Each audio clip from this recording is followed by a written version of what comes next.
Bonjour et bienvenue sur Eleza RDC, la chaîne mobile de jeunes vidéastes congolais. Je m'appelle Esther Nkouba et présentement je suis à Goma, c'est dans l'est de la République démocratique du Congo.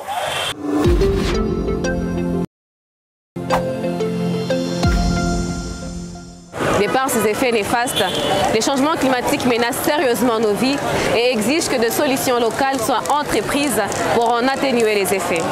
Dans cette vidéo, je vous fais découvrir Greenwood, une initiative de jeunes entrepreneurs congolais qui investissent dans la biodiversité pour apporter leur part de solutions. C'est dans ce petit local situé dans un des quartiers de la ville de Goma que Yves et ses collègues se rencontrent pour réfléchir sur des solutions liées au changement climatique qui concernent le présent et les futurs de l'humanité. Coordonnateur de l'organisation, Yves nous en explique les objectifs et les ambitions. Greenwood existe depuis l'année 2020. C'est une initiative des jeunes Congolais soucieux d'apporter leur contribution pour la préservation de la biodiversité. Nous avons donc entre autres comme objectif de contribuer à l'amélioration du cadre de vie des habitants de notre pays, de notre province, par la promotion du développement durable. Il est très important aujourd'hui d'investir dans la protection de la biodiversité parce que la situation écologique de notre société, que ce soit sur le plan national, local, et même sur le plan international, est préoccupante et nécessite des actions concrètes. Il est possible de limiter, de lutter contre les dangers qui menacent la biodiversité. Et c'est ça même le rôle de Greenwood, parce que nous sommes en train de pousser la population, nous sommes en train de vouloir encourager des initiatives individuelles mais aussi collectives pour la participation de chacun à l'action climatique. Nous sommes en train de contribuer par des actions qui cadrent plus avec l'éducation environnementale, la lutte contre les déchets, mais aussi l'amélioration du climat. Greenwood est engagé dans plusieurs projets qui cadrent avec la protection de la biodiversité. Actuellement, l'un de ses projets phares est celui des mouches soldats noirs pour la gestion durable des déchets. C'est un projet consistant à faire rentrer dans les cycles des déchets qui, à la base, détruiraient la nature, comme nous l'explique Chance Sueteoabo, le chargeur de recherche au sein de Greenwood. Ce que nous faisons ici, c'est que nous récoltons les déchets, nous les nourrissons en larves, et vont nous aider à avoir des larves de mouches, mais aussi à avoir un engrais riche en protéines pour nourrir les plantes.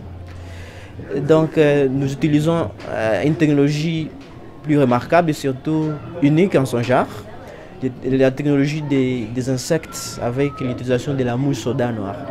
Cette mouche va pondre les œufs, va nous donner des larves qui ont un appétit vorace, qui en 3 jours, 4 jours, peuvent consommer autant de déchets possibles, comparativement au fait qu'aujourd'hui, conventionnellement, les déchets finissent dans des composts, dans des poubelles. Cela va prendre plus de 8 mois pour devenir engrais. Mais ici, chez nous, nous le faisons dans moins d'une semaine. Vous pouvez avoir un engrais bio pour nourrir les plantes, et surtout des larves pour nourrir les poules et les poissons. Tout commence ici. Chance met régulièrement les œufs des mouches soldats dans des bidons découpés qui leur servent de couveuses. Ici, elles passent quelques jours se nourrissant des restes de maïs avant de devenir des larves qui ne sont qu'à l'air des bœufs. À ces stades, elles peuvent manger tout ce qui est déchets biodégradables. Elles ont besoin de mauvaises odeurs et des chaleurs pour vite grandir. À 8 jours près, voici à quoi ressemblent les larves. Avec un appétit hors du commun, elles arrivent à manger une quantité considérable de déchets en seulement quelques minutes. Qu'il s'agisse des déchets des poulaillers, des porcheries, des restes de nourriture, plus c'est pestilentiel, plus c'est bon pour leur accroissement. En grandissant, elles ont suffisamment mangé et perdent leur appétit. À ces stades, elles peuvent être données aux poules et aux poissons comme nourriture. Ces derniers qui en consomment grandissent beaucoup plus vite que la normale. Ce qu'il faut savoir, c'est que cette nourriture ici, elle est trop protéique. Ce qui fait que les poules et les poissons qui en consomment arrivent à maturité avant la durée conventionnelle. Pour par exemple ceux qui ont des poules pondeuses, vous avez une durée de ponte qui est élargie Ça veut dire si la poule devait pondre pendant peut-être 3 jours, maintenant vous pouvez aller jusqu'à 5 et 1 semaine peut-être. Plus grandes, les larves ne mangent presque plus. Elles attendent la phase suivante qui, d'ailleurs, est la dernière. Elles deviennent noires ensuite, sèches et forment une sorte de coquille. Quelques jours après, de ces coquilles sortent de mouches soldats.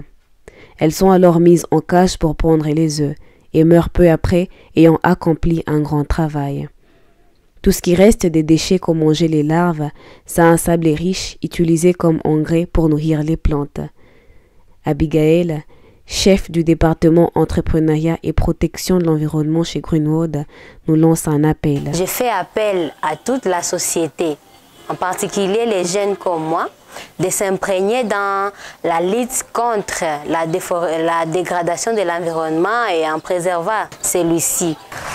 Vous venez de découvrir avec moi comment les jeunes Congolais au sein des Grunwald agissent avec ingéniosité dans la protection de la biodiversité pour préserver la nature aujourd'hui et léguer un monde meilleur aux générations futures. C'est ici un appel, une sensibilisation au gouvernement et à la société tout entière en vue de la protéger, elle, la mère nature, car nous ne sommes rien sans elle. Et vous, dites-moi, que faites-vous pour préserver votre milieu de vie et vos déchets ménagers? Comment les gérez-vous? Y a-t-il des initiatives qui s'inscrivent dans la protection de l'environnement dans votre milieu? J'ai hâte d'interagir avec vous en commentaire. Surtout, n'oubliez pas de vous abonner sur notre page Facebook et notre chaîne YouTube et d'activer la cloche de notification pour ne rater aucune de nos prochaines vidéos. Salut!